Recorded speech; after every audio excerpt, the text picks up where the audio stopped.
Well, let's jump into this first story. We got this from the Daily Caller. You may have seen the news earlier today. DOJ searches Biden's Delaware home for a second time. Searches.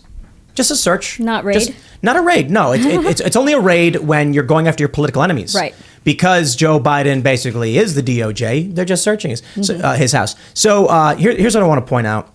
We titled this "His Home's Raided" because that's what they say of Donald Trump. They say his home was raided, right? And it's like Donald Trump was cooperating with them, letting them come in, go through everything. They went there twice. They went there the first time, said put a lock on. I said okay. Then they come back, break the lock off, take the documents, and you didn't cooperate. And it's like he was, but the media does that thing, where if Trump does it, it's evil. If Biden does it, it's no big deal. No big deal. Isn't this Daily Caller and yes. they're still calling it Serge? And that's my point. When I'm reading the post-millennial and even the post-millennial called Antifa domestic terrorists, protesters, I'm like, come on, guys. Oh my gosh. And Libby was here and I told her, I'm like, Libby, what are you doing? She's like, I know. And then there was even on Timcast.com, an article was put up where it referred to them as protesters. And I'm like, they're not. They're being charged with domestic terrorism. So Joe Biden has the FBI go to his house and say it was a planned search. Why is the FBI searching the home of the sitting president for illegally held classified documents? What is this? The fourth search of his properties? To be fair, they've had a 100% success rate so far. They raided his first home, definitely found documents. Now they have to check the beach house and see if he left anything there. They didn't find anything. Yeah, I know. But it's worked for them in the past. We can't trust that he hasn't. I mean, Biden spends an enormous amount of time at these two properties. It's not surprising. I am surprised that they didn't check it sooner, right? Yeah. And I would only object to the term search. I think possibly you could say it's a search because I'm sure the Biden administration knew about it beforehand, whereas I don't think the same courtesy was extended to Trump when they raided Mar-a-Lago, right? Yeah. A raid is an act of aggression. The search is like, hey, just so you know, we're coming. Don't forget to move that stuff in your garage. Yeah, and also before the entire Trump debacle, the FBI had very low trust with the American people, so they're probably trying to make the FBI look more credible again. Possibly. That's a good point. Could be one of their motives for sure. What was their reason for going to his house anyway, the Delaware house? Did they have like a reasonable cause or probable cause for something being there? Or was it just like... Well, they're calling it a search and not a raid. I think it's because he owns two properties in Delaware, one at Rehoboth Beach and one in Wilmington. The Wilmington is where they found the documents before. So now they need to check the other place where he spends a lot of time. One of the weekends where they were searching his house, he just went to his other house in Delaware, right? These are places that he spends an enormous amount of time. So if he is doing something he's not supposed to do documents, it makes sense that you would check both properties. It would be weird to leave one off the list. I feel like every president would have classified documents in their homes. I mean... And we talked about this one time, what is a classified document? Is it like a menu from a dinner? Because at one point those were classified. I don't know. I mean, it is weird they were in his garage, and whereas Trump had his stored in an appropriate way. But I think it's cover up. Yeah, I mean, the spin is interesting. I think that says a lot. And I feel like this headline in particular, if you're not aware that, I keep saying this, but because he has two homes in Delaware, they're like, they checked his Delaware home, there's nothing there. It sort of canceled out the headlines from a couple weeks ago where it's like, well, we checked his Delaware home and there were documents. You know? I think, here's what I'm thinking. Why are they going after Biden and his documents? But Biden's legal team, I think his legal aides are the ones who actually informed the FBI they had the documents. Whereas with Trump, they raid, it's a legal issue.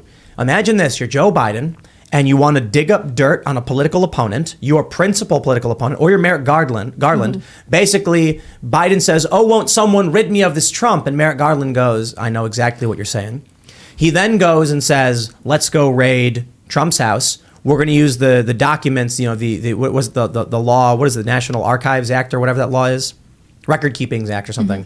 And they're going to use that as the pretext to stop Trump from running in 2024. And then Merrick Garland says, but hold on, if this is going to work, we got to make sure Biden doesn't have the same problem. Yeah. He's got to be clean. So then he orders the search of Biden's property, not because he's targeting Biden, because he's helping Biden. I see. And trying to make Trump look worse. And if Biden gets out of office and then they did the raids, it would annihilate the Biden name. It would make him, they'd be like, look, you've got all the same things, you hypocrite. So they're just getting it out of the way. Is that what you're saying? When they raided his house the first time, no one knew. This was in November. They covered it up. No one knew it happened. Okay. So I'm thinking, we were talking about this last week. Why would they go after Biden? Is the deep state trying to remove him? Ending his 2024 chances? Maybe. It could be both. It could be this. They know Joe Biden can't run in 2024. He's not going to win. Yeah. They also don't want Trump to run, and he will win. What do? Geez. Oh, Biden, you broke the record keeping. You can't run for president now. Oh, man, that means Trump can't run either. Oh. And then if Trump tries to run, they'll be like, hey, look, we even stopped Biden from running because we're being fair. Interesting. So he's like their sacrificial lamb. Yeah. Well, I mean, there's also like a lot of infighting going on with the Democrats regarding Biden, whether he should be the one to run in 2024 or should they replace him. But after the midterms, it seemed like Biden's approval rating went up, so they stopped with the anti-Biden stuff for a while. But I don't know, maybe this will change things. I mean, he said he would announce after Christmas, right? We're after Christmas. Yeah. He has not announced, and I think that can only tell you that he wants to run. Yeah. And they don't want him It's to. going to be a progressive. It might not be a liberal guy. Who could? I think that's their biggest issue. They don't have a clear front runner. I know people have said Newsom. I know people say Kamala, but like Kamala's not likable. Kamala's not likable. Her approval ratings have always been lower than Biden's, and that's saying something. Over at Predict It, you can buy. It's the prediction market thing for those that don't know. You buy shares in a concept. So it's like, who will be the Democrats' 2024 nominee, and you can buy one share of Kamala Harris. Yes. For 9 cents. That means if you buy a share for 9 cents and she does become the nominee, you get $1 or like $1.10 or something like that. And that's a 10-to-1 return, right? But come on, no sane person thinks she's going to be the nominee. Yeah.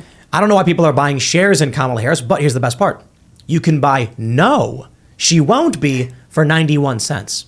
Now that means for every 91 cents you spend when she invariably is not the nominee, you get 9 cents. That sounds like free money to me. I'm not giving financial advice. I'm just saying. It's kind of crazy where there's no way. It's going to be really funny in 2024 or 2023, who knows, when they're like, Kamala Harris is the nominee. And I'm just like, wow, I did not see that coming. I got to tell you, man, if someone asked me to make a large wager, a large sum of money on whether or not Kamala Harris would be the nominee, I'd say no. This is not going to happen. Do you guys think that in 2036 there will be a United States, or that we will have a president, that we'll be able to have a president? You think that we'll be structurally It's like sound enough 13 for years from now? Yeah, it'd be like 4 elections from coming or something. It depends if, there's a civil war coming or not. I wonder, because I'm like, we talk about if we just sit here and wait, is it going to be Kamala? Like, dude, if we just sit here and wait, the world's going to blow itself up. We have to like actively change the system. I can't wait for idiot A or idiot B to become the next leader anymore. I'm concerned that if we just play games and watch it like a TV show, that the inevitable demise of the American way is around the corner. I hate to make a bet, but I do think that in 13 years, that feels far right now, but it's really not in the span of time. Anyone who's in their 60s will probably tell you that. Like 13 years can go by really quickly. I feel like probably there's a country. I would not be surprised if the party system looks different. And that might be wishful thinking on my part, but I think it might be a little bit. Yeah, but I think that there's so much, like the criticism Democrats and the left-leaning media always levy at Republicans is that they're infighting and they don't get along. But the same thing is true for the left, right? And I think as the youngest generation ages into being a solid voter bloc, they are the most likely to cross lines on tickets, right? If you ask them how they feel about different issues, it doesn't all fall in one camp. So again, wishful thinking on my part, but I don't think the parties as we know them today necessarily will be the same in 13 years. I do think it's going to get worse. It's going to get more progressive on the Democrat side. On the Republican side too. But they'll leave people behind. Yeah. They both will leave people behind. Like we talk about this with like the shrinking middle class. Like what if politics gives way to a solid middle class, and that means ideologically, not financially, block of voters, right? The people who don't feel like they have a home in the Republican Party or I don't think the left. two-party system is going to change anytime soon. I mean, the Republicans and Democrats, they've collaborated and colluded to make sure that never happens. They've pretty much stopped independent candidates from getting on the debate stage. I mean, the last time was Ross Perot. That's never going to happen again. Unless, the American people wake up. I don't see that happening anytime soon, unless there is some sort of civil war. So, I think the clearest sign would be if we had more independent governors. I've not thought that for a while because Oregon ran an independent who got a fair amount of votes. She didn't win. They let the Democrat went in. But I do think that yes, you're right. Administratively, it seems really hard to imagine a non-two-party system. But I just don't think. I mean, it's not in our Constitution or anything. It's possible. It's just the way things have worked out, right? But I just think that young voters are more likely to leave the idea of you have to be one or the other behind. It's hard though because there are states where you have to register with a party to vote in that primary, right? And Yeah. that will be a difficult system to change. Well, according to polling, I think 48 to 50% of Americans are independent, but then those independents end up voting either Republican or Democrat when push comes to shove. because you So have it's to unfortunate. participate in the primaries, you have to be in the parties. Yeah, in the general, I'm talking about. But yeah. as that gets left behind, like if we were to reverse states, like there are so many Yeah. states that you have to do that, and there are other states that don't want that. If we didn't have to identify in the primaries, I think you would see a shift on the national platform. Again, wishful thinking on my part, but Or maybe it has to be a top-down approach. Maybe. Maybe it needs to start on the national level. It needs to start in the presidential election for it to trickle down. yeah, We'll it'd, be, see. it'd be really interesting. Yeah. Thanks for watching this clip from the Timcast IRL podcast. Hang out with us live Monday through Friday at 8 p.m. and become a member over at timcast.com for uncensored, members-only shows exclusive. Thanks for hanging out, and we'll see you all next time.